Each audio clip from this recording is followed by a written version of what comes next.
Well, good afternoon, everyone. Thank you for joining in. My name is Benson. I am the project manager for CRG, and it is my pleasure to present the article for our journal club today titled Transcatheter Aortic Valve Replacement for Asymptomatic Severe Aortic Stenosis. And to first and foremost welcome our physician who is joining us today for our journal club, Dr. Jonathan Stephen. He is currently a second-year cardiology fellow at Henry Ford Providence in Michigan. Dr. Stephen did his medical school training at Michigan State College of Human Medicine, went on to do his residency from Henry Ford Hospital in Michigan for internal medicine, and then is now currently a second-year cardiology fellow at Henry Ford Providence in Michigan. A warm welcome to Dr. Stephen. And we move on with our slide table of contents for our article, and then let's get right into it.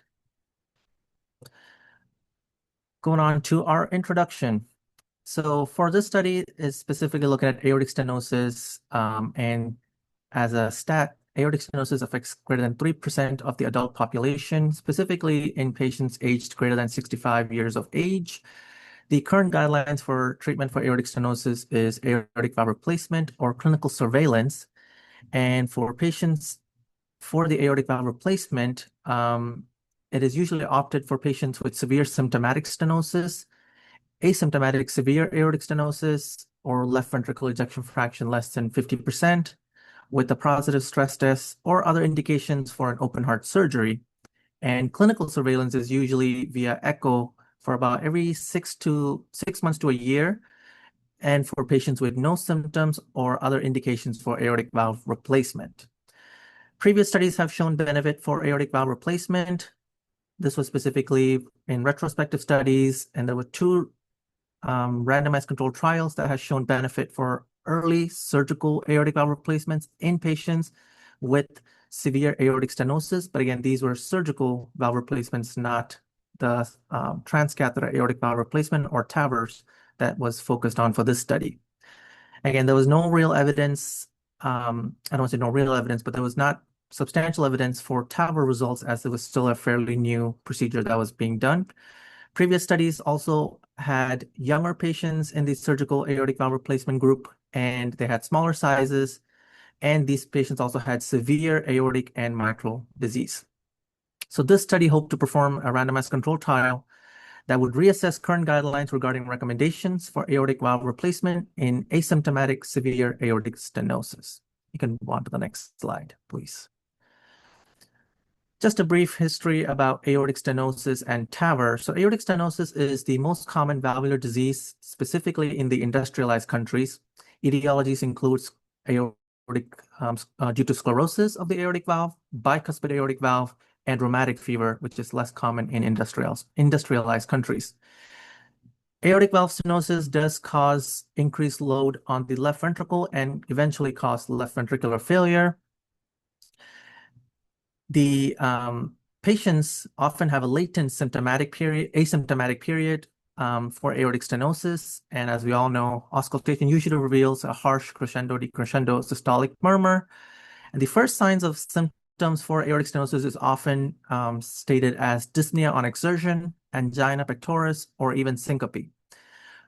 And the murmur can also be heard radiating to the carotids if severe. And another sign of clinical sign would be pulses are delayed with diminished carotid upstroke.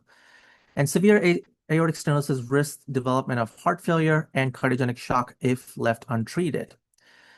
Going to the TAVR side, again, TAVR is transcatheter aortic valve replacement, which is a minimally invasive percutaneous approach. It is generally recommended for patients above the age of 80, but also can be an option for patients aged 65 to 80 if they are a good candidate for it.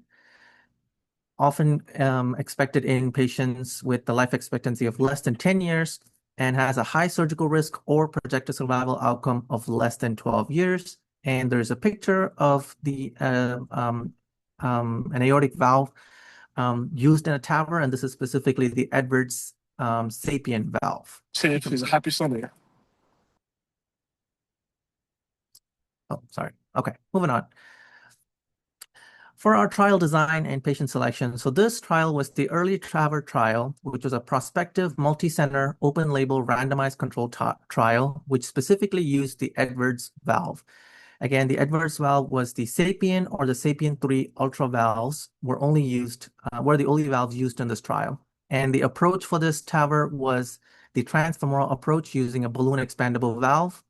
And echocardiogram results were evaluated by an independent laboratory to identify safety and effective outcomes for our study.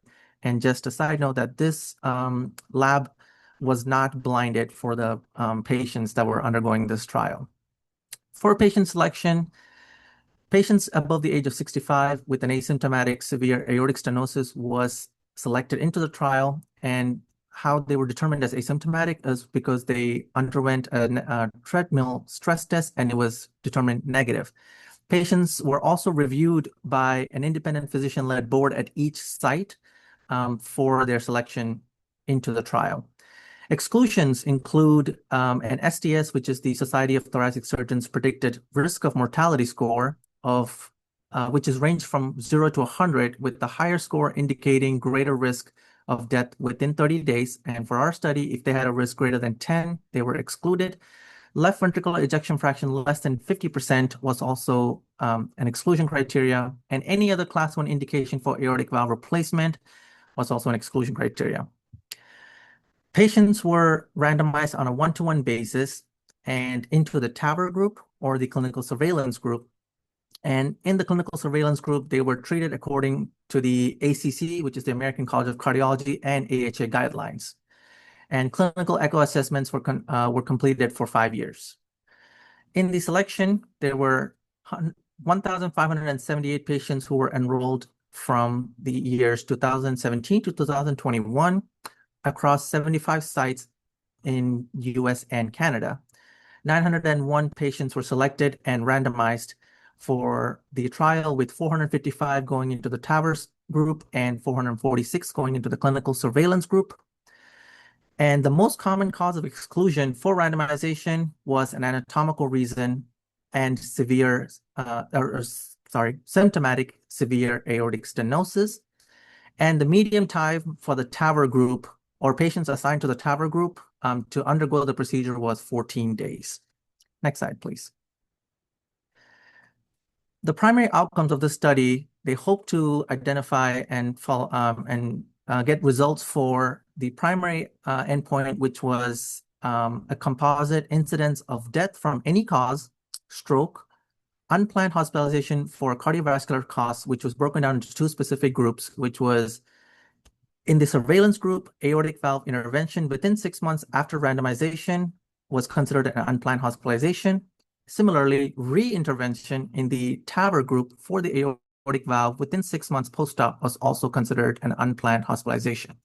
For the secondary group outcomes that were tested for our study, they were favorable outcomes at 2 years, which was determined as being alive with the Kansas City Cardiomyopathy Questionnaire, which is the KCCQ questionnaire, of a score greater than 75 out of 100 and no drop in the score of less than 10 points from baseline.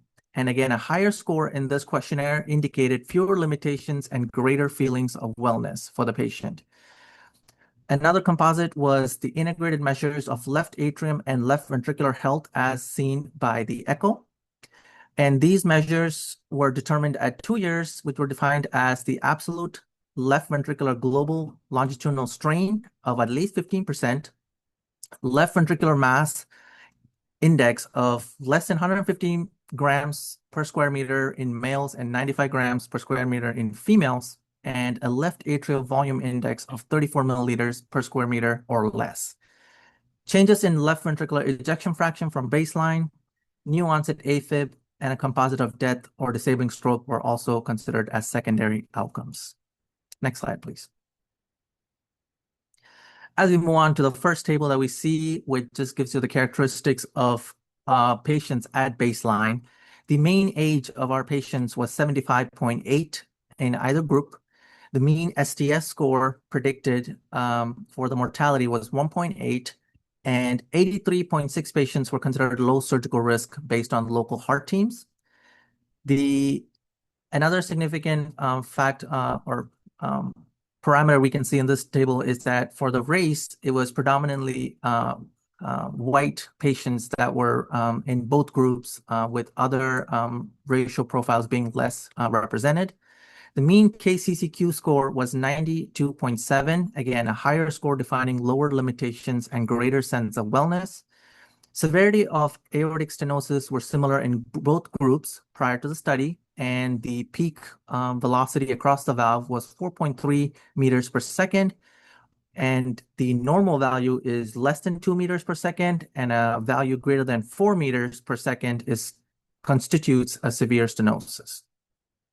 Next slide, please. As we move on to the results of our study, it was seen that the median follow-up time was 3.8 years.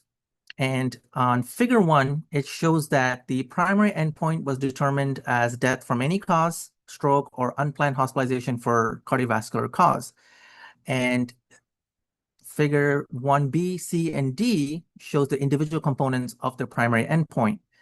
And you can see that in the TAVR group, the primary endpoint occurred for 122 patients, while the clinical surveillance had a much higher result with 202 patients, or 45.3% of the study group. Now, the hazard ratio for this specific endpoint was 0.50 with a confidence interval that was very strong with a low p-value, which showed that 50% of patients in the clinical surveillance group had a higher risk of unplanned hospitalization than the TAVR group. In the unplanned hospitalization, again, the surveillance group, aortic valve intervention within 6 months after randomization was considered an unplanned hospitalization, along with the TAVR group having an aortic valve reintervention. Death among both groups among death from any cause, 47.4% and 56.1% respectively were from cardiovascular causes. Stroke was fairly similar in both groups. And again, unplanned hospitalization was much higher in the clinical surveillance group, and the favorable outcomes, again, which was stated as the Kansas City Cardiomyopathy Questionnaire being a higher score and being alive at 2 years, was much higher in the TAVR group and much lower at 68% in the clinical surveillance group. And for both study groups, it was found that no difference in left ventricular ejection fraction was observed. Next slide, please. And this table shows us the primary endpoint and secondary endpoints data again. And again, favorable outcomes was seen to be much higher in our TAVR group compared to the clinical surveillance group. Again, left ventricular ejection fraction had no apparent difference between the clinical surveillance or the TAVR group at 2 years. And the integrated measures of left ventricular and left atrial health at 2 years was greater in the TAVR group compared to the clinical surveillance group. Next slide, please. The study also looked specifically at the clinical surveillance group for some parameters. And within the clinical surveillance group alone, it was noticed that 87% of patients in this group underwent aortic valve replacement during the follow-up period, with a median time of 11.1 months from randomization. So less than 1 year from the time of randomization, majority of the clinical surveillance group had undergone aortic valve replacement. And by the 5-year mark, it was estimated to be 95.2% undergoing the same procedure. The left ventricular ejection fraction decrease was seen at the time of conversion for the aortic valve replacement in the clinical surveillance group. And you can see that the left ventricular ejection fraction of less than 60% increased from 12.7 from the time of randomization to 20.7 when they were converted to the aortic valve replacement procedure. And the pro-BNP also increased from 298 when they started to 462, showing that they had worsening outcomes without treatment. The 6-minute walk test distance also decreased by 46.6 meters, and the KCCQ questionnaire mean score also decreased in the clinical surveillance group by 14.8 points within the 1 year, or 11.1 months from randomization. Next slide. So to sum it all together with the discussion, we saw that the primary endpoint, again, being the composite of death, stroke, or unplanned hospitalization for cardiovascular causes, it was noticed that the TAVR group had much better outcomes compared to the clinical surveillance group when they were treated for asymptomatic severe aortic stenosis. And specifically, the favorable outcomes at 2 years was higher in the TAVR group, and echo findings showing that left ventricular and left atrial health was better in the TAVR group. 1/4 of the clinical surveillance patients converted to aortic valve replacement were converted to aortic valve replacement within 6 months of randomization, and clinical surveillance group had a decline in the KCCQ score prior to their aortic valve replacement. 70% of the patients in the surveillance group had undergone the TAVR by 2-year mark, and similar death rates were noticed in both groups, which was also attributed to high clinical surveillance specifically for the study and the minimally invasive nature of TAVR compared to previous studies with surgical valve repairs. The incidence of stroke, which in any case, when you enter the aorta for any surgical procedure, you have a higher risk of stroke. But in this study, it was noted to be higher in the clinical surveillance group rather than the TAVR group, which would need to have more studies explaining why this was a finding in our study. It was also noted that greater than 1/3 of the 1/4 patients converted to the aortic valve replacement within the 6 months in the clinical surveillance group presented with advanced signs and symptoms of aortic valve replacement. And the left ventricular and atrial function in the clinical surveillance group was much decreased compared to TAVR group as time went on, which highlights the unpredictable nature of aortic stenosis progression, which can further lead to cardiac damage even when the patients remain asymptomatic. Moving on to limitations, again, there was no blinding for any group in this study, as it was an independent, even for the groups that reviewed all the results or the doctor teams that included patients into the clinical or into the inclusion of the study. The same results cannot be attained or possibly cannot be attained if a different valve was used, as we only used one type of valve for the entire study. The trial population was predominantly for low surgical risk patients, and again, they were anatomically or clinically suitable for TAVR, otherwise they were excluded from the study. And high clinical surveillance may not be possible in a real clinical setting as outside of the study parameters, and it might be difficult to identify these patients with advanced symptoms as early as they did in the clinical study. The majority of the populations was also, again, white population, and therefore generalizability to other races may not be as high as expected, and generalizability would be low. Next slide, please. So why is the study important? So after speaking with Dr. Stephen and having a discussion about this, it was noted that based on the ACC guidelines you see on the left-hand side and the European guidelines seen on the right-hand side of this picture for aortic stenosis, the current guidelines only are the most recent ones are from 2020, which had that treatment for symptomatic severe aortic stenosis based on age, which if you were less than 65 years was a surgical valve. If you were between the age of 65 to 80 was either a surgical valve or a TAVR, and then greater than 80 was a TAVR. And for patients in the asymptomatic category with severe aortic stenosis, the aortic valve replacement was only indicated for those patients with very severe or critical aortic stenosis, which was determined as the aortic velocity of greater than 5 meters per second across the valve, a quick progression of greater than 0.3 meters per second in 1 year, low EF of less than 50, undergoing other cardiac surgery, a positive stress test, or a BNP greater than 3 times the upper limit. And this paper was so important that it showed that it brought new light to possibly new recommendations, as aortic valve replacement in asymptomatic patients without the prior criteria had better outcomes in terms of reducing morbidity or mortality as compared to the recommendations. And the TAVR was a viable new option to treat severe aortic stenosis.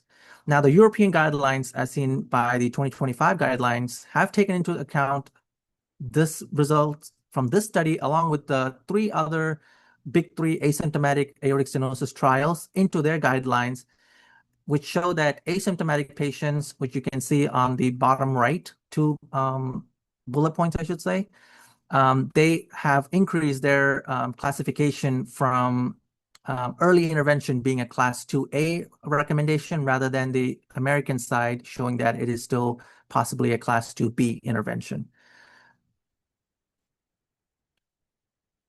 Next slide.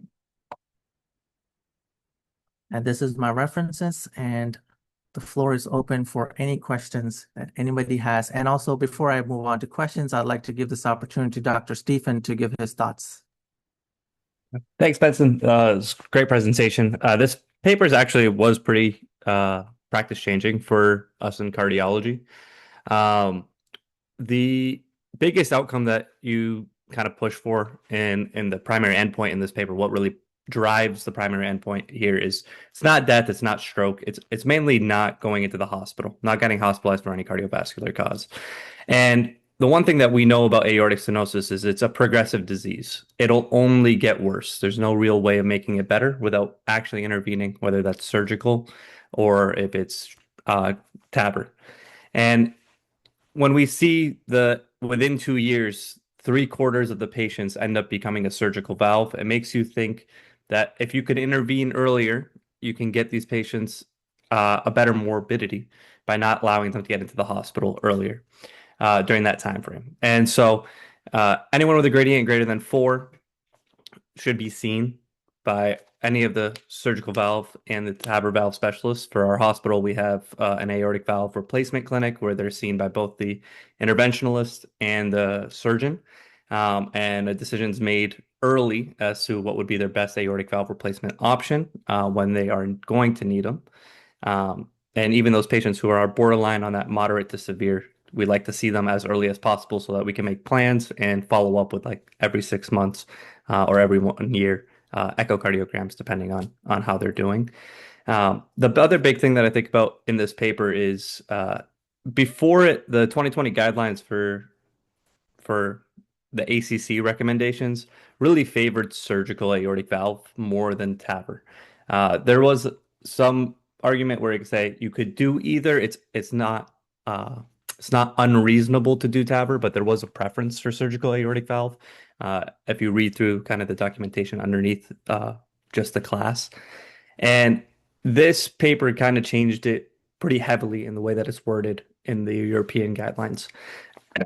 It gave life to the idea that these valves are able to maintain well and people are able to do well with just doing it transcatheter, which a lot of patients will actually prefer. They don't like getting opened up.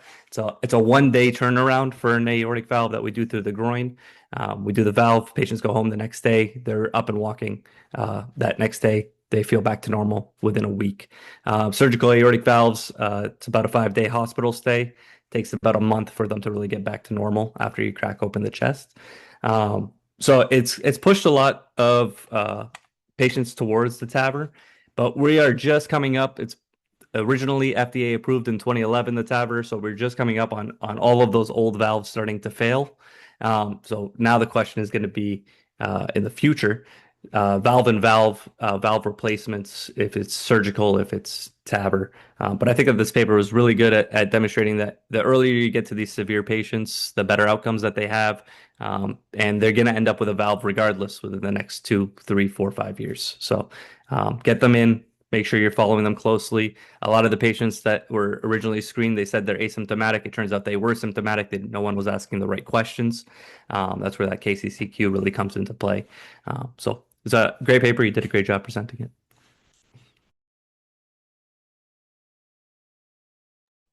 Now, anybody, if you have any questions regarding the paper or to Dr. Stephen, now is the time and the floor is yours.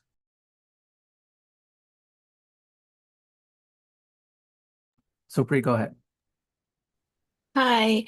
So my question was that given that the population that usually is recommended for TAVR is like over 70. And like from my, experience in my rotations on Family Med and IM, a lot of the age group that is over 60 even, they're not very active. So a lot of the symptoms that you would see with like an aortic stenosis is like dyspnea and syncope.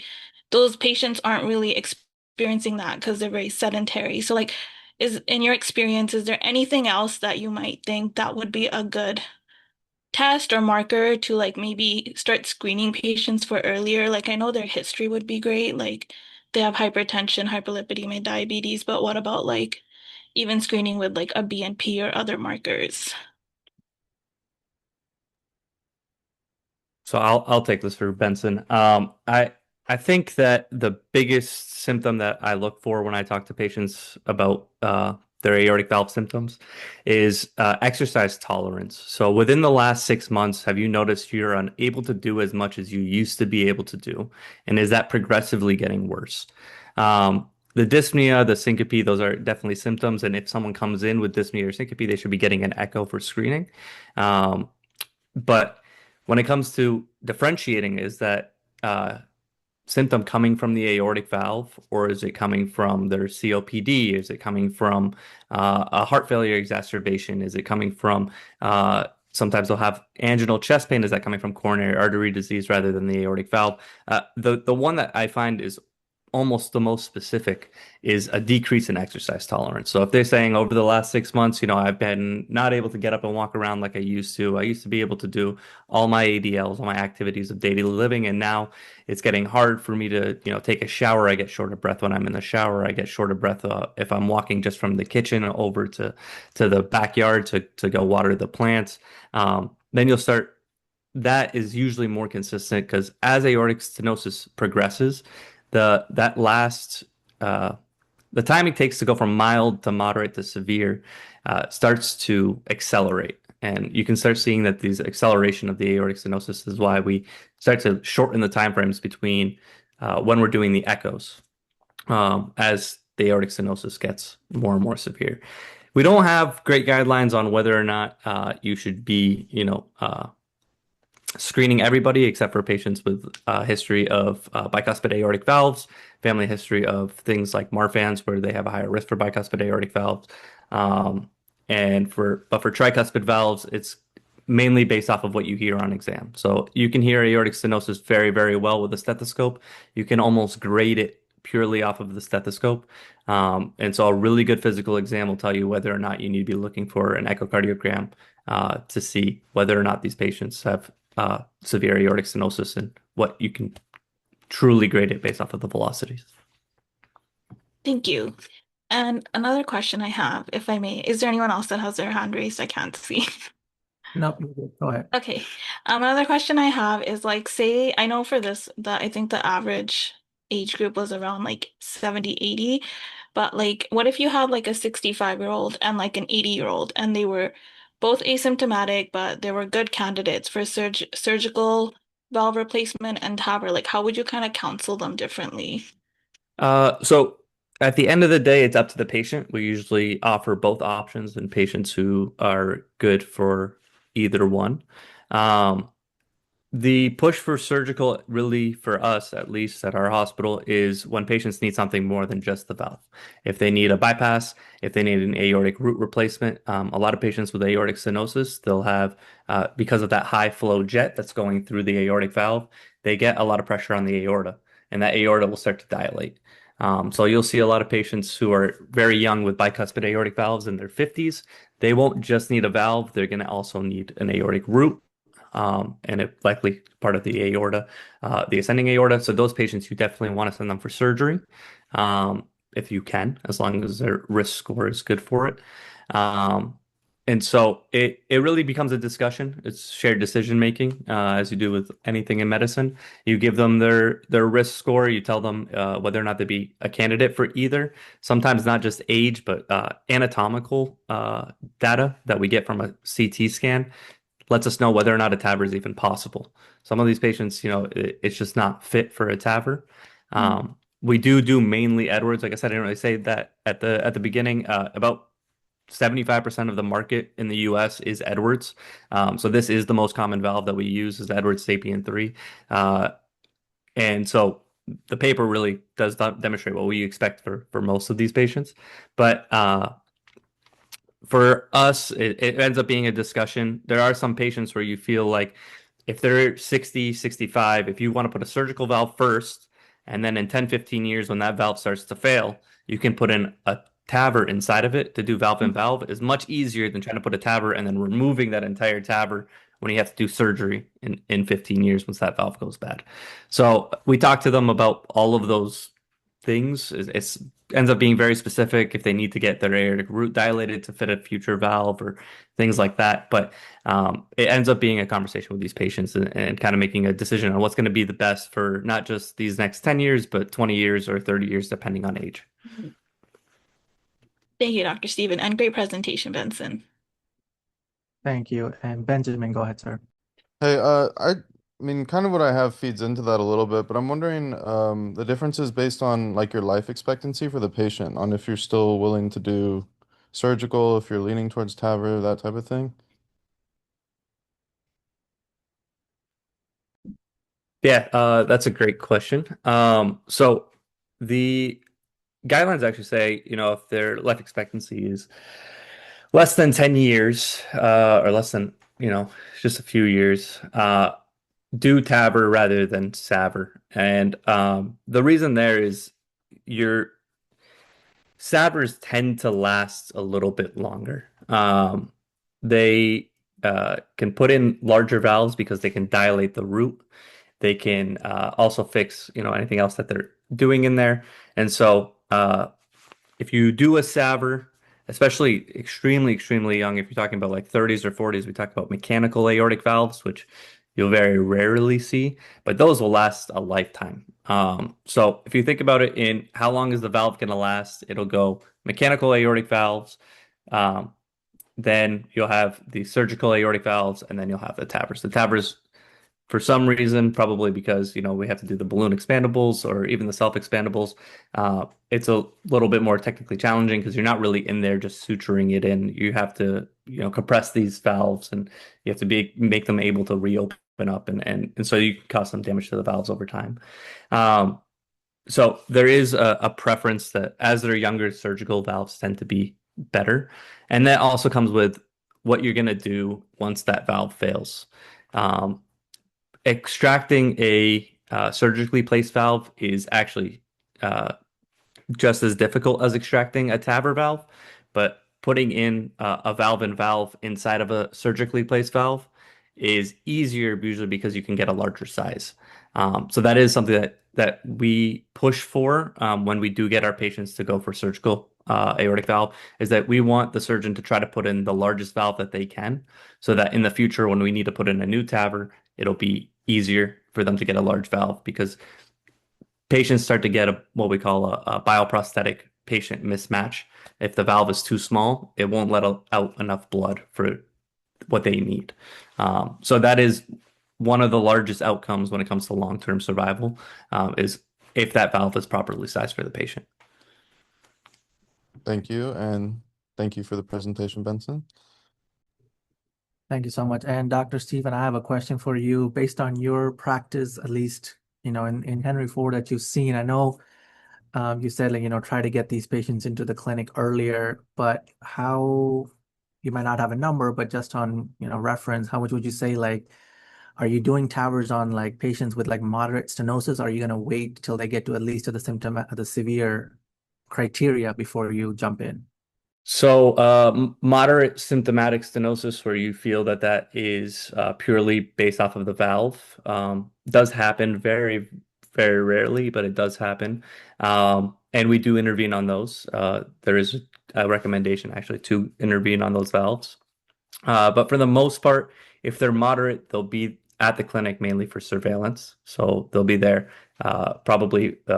Usually what we do is the first echo and then a repeat echo at 6 months. And if that is not a very fast moving gradient, greater than 0.5, it doesn't change by 0.5 meters per second within that 6 months, then they can expand out to a year unless they become symptomatic.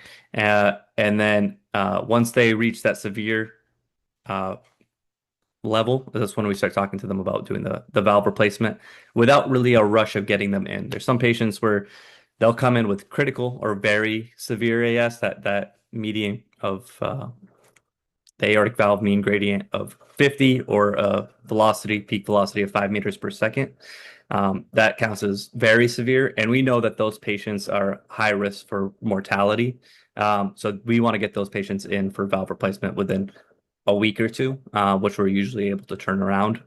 Once you see a critical severe, you really want to get them in for the valve replacement because you know that they could arrest at any time. Aortic stenosis, very severe aortic stenosis can cause ventricular arrhythmias like VT, cause severe heart failure, and a lot of those patients can crash very suddenly. So in moderate, we take our time. We make sure that if they are having any symptoms, is it actually the valve or is it something else that's going on? We really want to rule out any other causes because it's very rare that moderate causes symptomatic aortic stenosis. If there are no other causes and we ruled everything out, sometimes we will replace those valves. But most of the time, we're waiting till that gets to severe. And particularly, majority of those patients who have severe aortic stenosis, very few of them are truly asymptomatic. If you ask the right questions, you'll pull it out of them and you'll know that it's time to fix that valve. Awesome. Thank you so much, Doc. Is there anybody else just have any questions regarding the study or for Dr. Stephen in cardiology?